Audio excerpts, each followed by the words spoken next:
we got a new camera. What do we think? Can we tell the difference? And for some reason it's telling me I only have 18 minutes left to record, but this card is empty. This SD card, so we'll see. But I believe that this is the first video I am filming on this new camera. So if the settings are off, it's a learning experience, okay? But I am so excited about this. I have not really upgraded my filming equipment since like the start of my channel. A few months into my YouTube videos, I got camera. Why am I completely blanking? Canon. It's some sort of Canon camera. That's not what we're here for, but I got that and I got a ring light. I still use the same ring light even though it's broken and you have to carry it from the bottom, because if you carry it from the top, the bottom comes off. I have the same tripod that I've had, and yeah, that's about it. I've added a couple of lights when I'm in a different room, but when I'm in this room, we just keep these lights on. I should turn that light off. Why is that so low? Oh yeah, because that almost fell on me the other day. Cool, cool. Also, what is happening over here? Did I just like not look at what was going on with this background? I might have just thrown off the light a little bit, huh? Oh well, let's turn on this other light. I should have turned the light on in that room, but that did nothing. If you couldn't tell, my ADHD medication is still kicking in. Speaking of which, where's my Diet Coke? We're gonna have to get up, aren't we? And I'm gonna have to get up because this thing is still counting down telling me I have 15 minutes left, which means I need to find another SD card. Okay. Think we're back. What an upgrade. It's smaller, so it's easier to carry around for my vlogs, because if you don't know, shameless plug, I started a BookTube channel as well. I'll link that down in the description if that at all interests you. But I do a lot of vlogging there, so I needed a smaller camera, and this one should work for filming these videos as well. So today, I was actually planning on doing a different topic. I was going to do passive income, but then as I was kind of like planning out what I wanted to say, because I got a lot of thoughts on the idea of passive income, I realized that that could be more like a deep dive video. So maybe that'll be a good thing to test out on this channel, of doing like more long form, deep dive kind of commentary content on certain financial and money topics and things. Oh, I didn't want to do this first. Guess we are. I didn't bring a small mirror. I'm really prepared for this. So instead I thought I would talk about a topic that I've been getting a lot of questions about recently, and that makes total sense, especially as people are like struggling with affording to live right now, and that is whether you should pay off debt or save money. Usually in relation to, I have a lot of credit card debt, but I don't have any money in savings or an emergency fund, so what should I do? What should I prioritize? Should I just go ahead and try to focus on paying off my debt since it's costing me so much money? Or should I still be prioritizing saving and building up an emergency fund? But we're also gonna talk about topics not related to that, like everything to do with saving versus paying off debt, and how to figure out for you which one is right, because this is such a nuanced topic. It's hard to give one piece of advice that fits for everyone. I will give you one piece of advice that is completely not nuanced that you can do with what you will. But then we'll talk more about how to figure out what is actually right for you in your specific situation, because there are so many factors at play. So if I had to just answer this question in order of importance of what you should do with your money, I would say number one is to build up an emergency fund. I think that a lot of traditional personal finance advice will tell you to build up a starter emergency fund, usually of like $1,000, then pay off debt, then work on building up a bigger emergency fund. It's not quite what I believe. I think that you need a decent emergency fund as like your first step. Let's be honest here, $1,000, especially nowadays, is not going to cover most of what people would consider an emergency. Most emergencies are going to be your car breaks down, your home needs something big repaired, you've lost your job, you have a big medical expense, you have to move all of a sudden, you have a baby all of a sudden. These are lots of bigger expenses that, while of course no emergency fund is going to absolutely guarantee you'll be okay with no matter what comes around, I just don't think that stopping at $1,000 is going to put you in a place that makes you feel secure to stop saving money and switch to paying off debt. Now again, I said that this wasn't nuanced, but I do want to reiterate that I'm not saying, like, I'm recognizing that $1,000 is a lot of money objectively. Most people don't have $1,000 saved. So I'm not saying that that's nothing, that's throwaway money, it should be easy for you to save. I'm just saying I don't think that it's enough to stop with that goal and move on to the next step. I think at minimum, aim to have 1 month of expenses in your emergency fund. So if you take all of your expenses, rent or your mortgage, utilities, everything that you would need to spend, even if it's just bare bones, like I just need to get by for a month, how much money would I need to give myself that month buffer? I would start there.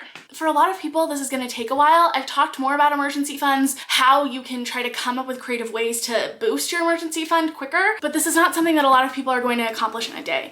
But once you have that, then I would say work on high interest debt. And when I say high interest debt, usually I'm talking about credit cards or payday loans. It's hard to come up with like an exact percentage to give you to say this is high interest, this is not, because it really just depends. Like when I first started my channel, I would have said 7 to 8%. Anything above that, I would consider to be like high interest and worth trying to target right now. But that was given the fact that interest rates were really low back then, and most people weren't making any money off of like putting money in a savings account. My interest rate on my high yield savings account back then was like 1%. And right now, I think it's at like 3.5. Clearly, that makes a big difference. So it's very hard to just give you a number and tell you anything above this, pay it off. But since credit cards are usually in the upper teens to 20% interest rate, and payday loans can be up to like the thousands, you just don't realize it because you're paying it on like a weekly basis rather than an annual basis. Those are the ones that I would target first, or anything equivalent to that higher interest rate kind of loan, because those are costing you a lot of money. They're usually causing people a lot of stress. They're usually prohibiting you from having extra money to save, and it's better to try to get those out of the way. What is happening? Absolutely not. Absolutely not. You're gonna go in here for now, okay? Oliver. Sir. Thank God I looked up when I did, because a plant almost fell on my head. Where was I? High interest debt. Okay, yes. Emergency fund, high interest debt. I also think this could technically come before high interest debt, but I think something that we don't talk a lot about when we're talking about whether you should save or pay off debt is if you have any expenses coming up.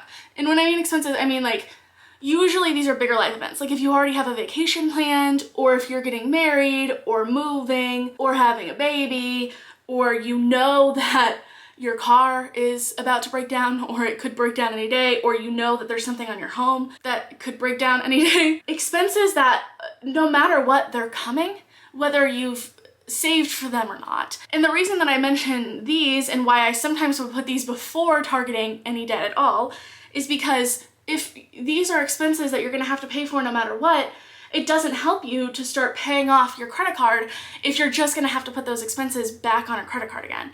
And in some ways your emergency fund could be used for these, but like I've talked about in my videos on sinking funds, those aren't technically emergency expenses if you can see them coming. Emergencies are often things that we don't see coming, or expenses that were more expensive than we planned for, and then therefore we didn't have the money saved, or an unplanned loss of income, and we have to use that emergency fund to kind of fill in that gap. If you know that an expense like that, a life event, is coming up, should I get up and grab different eyeshadow since I do the same fucking eyeshadow look every single time we do this? Put on some lip gloss too, just so we don't have to stare at my dry, crusty lips. Dory, that is the couch.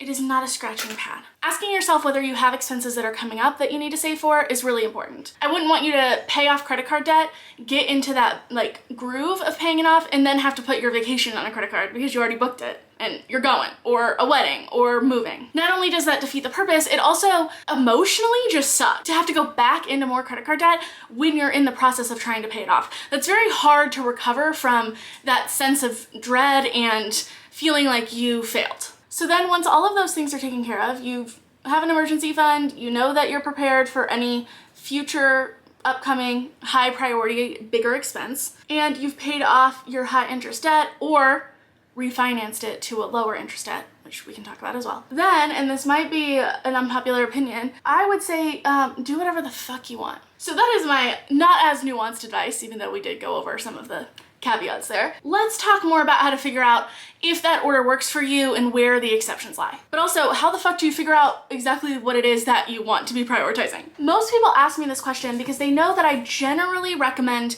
saving money and having money in an emergency fund, but whenever you're in debt, especially credit card debt, trust me, I know that feeling, being in $20,000 of credit card debt and feeling like you just want it gone, and that you are willing to just take the risk, not put whatever money that you have that you can toward it, to just be done with it. And usually it's that someone wants me to justify to them that it's okay, which is so funny to me because like, you don't need my permission for anything. Out of all people, you should know that like, you don't need my permission to do anything with your money. If you feel like it's the right decision, I agree with you. But that's the thing, right? Is when I say that, it's being able to make an informed decision. If you have made an informed decision and you've decided to fuck it to any of my advice I give. That's like what I want, right? Like I want you to be able to say, no, I understand what's going on here. I understand my options, the pros and cons, and I've decided that this is right for me. Full stop. Fantastic. That's what we want. But you have to know the full scope of your options in order to be able to make that decision for yourself and to be able to feel good about it. So I think the first thing to talk about is, why do I advocate for saving? Having some money in savings first, and why am I so pro that over sprinting toward paying off debt? And the biggest thing for me is always that emergencies come around at the worst times, right? Like especially after 2020, I think that really solidified my views on why having an emergency fund and having some money saved up is so important, even if you're in debt. And that's because we truly never know what is going to happen. And even if you feel like your job is stable and that you're good to go and that you haven't had any unexpected expenses for a while, you don't see anything coming up in the future, you should be good. It's an emergency for a reason, and that's because we don't see those things coming. And because for some reason, it always seems to be that they come at the worst times. And I have heard way too many stories, especially of ex-Dave Ramsey followers, which, no judgment, he's the person that we often get introduced to first, and then therefore he's the person that we listen to because we think that that's the option. But I have heard way too many people come to me and say, yeah, I did that thing where I just had a $1,000 emergency fund and then put all of my extra money toward my debt, closed all of my credit cards, and then I had an expense that I didn't see coming, or an expense that was more than $1,000, and then I was royally fucked because not only did I not have enough money in a savings account, but then I also didn't have any credit cards. So I had no access to lines of credit to try to pay off that thing that needed paying. And that puts you in a situation where you might end up taking something out like a payday loan, which is such, like the interest rate on payday loans is so much higher than credit cards. And we think credit cards are like the pinnacle of high interest debt. Or it puts you in a situation where you don't even know how you're gonna access that money, you can't pay for the thing that you need to pay. And not only is that really stressful and it can compromise your safety and your well-being, but it also can just compromise your financial journey. If like nothing else, at minimum, it really sets you back emotionally, and no one wants to feel like they've been on this journey and that they're failing at it, and that they did everything that they were supposed to do, but yet they're still fucked. It's really hard to bounce back from that and to want to continue on this financial journey of feeling more confident with money and getting your finances together when you suffer a setback like that. But there are absolutely some exceptions to this rule. I think ultimately what it comes down to is like two things. One, what is it that keeps you up at night? If you are so unbelievably stressed that it's damaging your mental and physical health about your debt that you have, then maybe that is worth prioritizing right now, at least for the very short term, trying to work as much as you can to get that paid down. Another example would be if you have credit card debt or payday loans that cause you to not be able to afford the other things that you need to be able to afford. Since payday loans and credit cards are such high interest, especially payday loans, it could be that it is the payments that you have to make on those, even the minimum payments, are so high that it's eating up at like any extra money that you have. So you can't even save money because you have so much debt compared to the amount of money that you make. And in that case, I think two things need to happen. If you can figure out a way to increase your income, that needs to be number one priority. Obviously recognizing that not everyone is able to do that. But I have tons of videos of creative ideas. If it's something that you haven't ever explored, if you've been at the same job for a while, increasing your income is going to be the biggest way to be able to help you to like increase that gap between your income and your expenses, and in this case, your debt that you're paying off. But it might just be that you need to take care of that payment that is prohibiting you from being able to afford anything else. A lot of people don't realize, because they're so predatory and marketed to you for you to not realize this, is that the interest that you end up paying on payday loans, it's meant to keep you in debt, right? Like the idea is that you just pay it off in 2 weeks or in a month whenever you get paid, but they profit off of you not doing that and you not realizing that the interest that you're paying equates to like sometimes between 1,000 and 5,000% APR. Whereas credit cards are like, again, 18 to 28% usually. And that can get you trapped in a cycle that is so hard to get out of. So if you're in that cycle, then yes, in that case, I think a lot of times the best option for you is to pay off that debt so that then you can start freeing up some money so you can start an emergency fund, so you can reach these other goals, so you can pay off the other debt that you have. If a debt is prohibiting you from being able to save money or make ends meet, if you can find ways to pay that off, then yes, that should probably be your number one priority. And in this video, we're assuming that you're asking the question, should I pay off debt or save first? That means that you have some money to be able to do one of those things, right? I have videos of what to do when you can't make ends meet or how to budget when you literally have no money. That's gonna be really helpful if you're in a place where you don't have any extra money. This is more geared toward those times that you do or in preparation for when you do, so you know what best to do with that money whenever it does come around. Another example where saving money might not be the right thing for you to do at first would be if the debt that you have is actually unpaid bills that are about to go into collections, or if you have unpaid bills that are going to quickly start affecting your livelihood. For example, getting evicted if you haven't paid your rent in a while, or your utilities are going to get shut off, or your car is going to get repoed and you need that in order to get to work. In that case, those are #1 priority, because the reason that I tell people to prioritize an emergency fund is to prioritize their safety and well-being. If prioritizing an emergency fund right now would compromise your safety and well-being because that money needs to be going toward things that keep you safe and secure and healthy, then you need to be prioritizing those things first. Oliver, what's your plan here, dude? Am I gonna have to take this down too because you're just gonna knock everything over? That would be really, really cool. How do you feel about getting down? No? Okay. So now let's talk a little bit about why I differentiate between high interest debt and lower interest debt, and the reason that I think you can approach those things in a different order. In the personal finance space, we usually characterize high interest debt as debt that is technically costing you money. And by that, what we mean is that the interest rate is high enough that if you have extra money, it is better financially speaking to put that towards your debt rather than investing it, because your debt is costing you more money than you would make by investing that money. I hope that makes sense. But then that brings us into a whole different topic that we haven't even talked about in this video, which is investing, because investing and saving are two very different things with very different motivations behind them. Usually people invest to build wealth. You save to eventually actually spend that money. Saving is just long-term planning for expenses. An emergency fund is saving, but really what it is covering the expense of whatever emergency that is in the future. Your sinking funds are saving, but really what they are is covering things like holidays or vacations or car repairs in the future. But you're setting that money aside right now. It is not going toward your day-to-day spending. Whereas with investing, the goal is to save money for the long, long term. We're talking 10+ years in order for you to be able to build wealth and then use that money to pay yourself so you can retire. Retirement isn't really an age. Retirement is just an ability to be able to pay yourself that money that you were making from a job.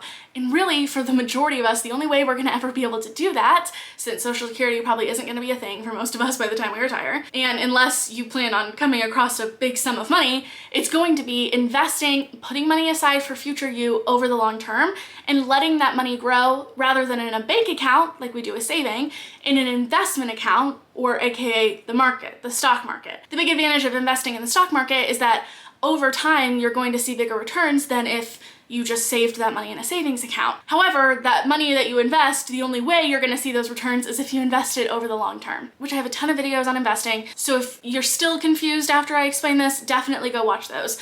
But the S&P 500 is just a group of the top 500 companies that are available to invest in the stock market. And we kind of use that as like a basis for how the market is doing. Sorry, I didn't realize that I didn't have my tweezers to apply my false lashes. But we know that historically on average, the S&P 500, if you were to invest your money into it, and you kept it in there for like 10, 20 years, it is going to return anywhere between 8 and 12%. So therefore, any debt that you have that is below 8 to 12% is making you money if you leverage that debt and instead invest that money into the market. And don't click off, okay?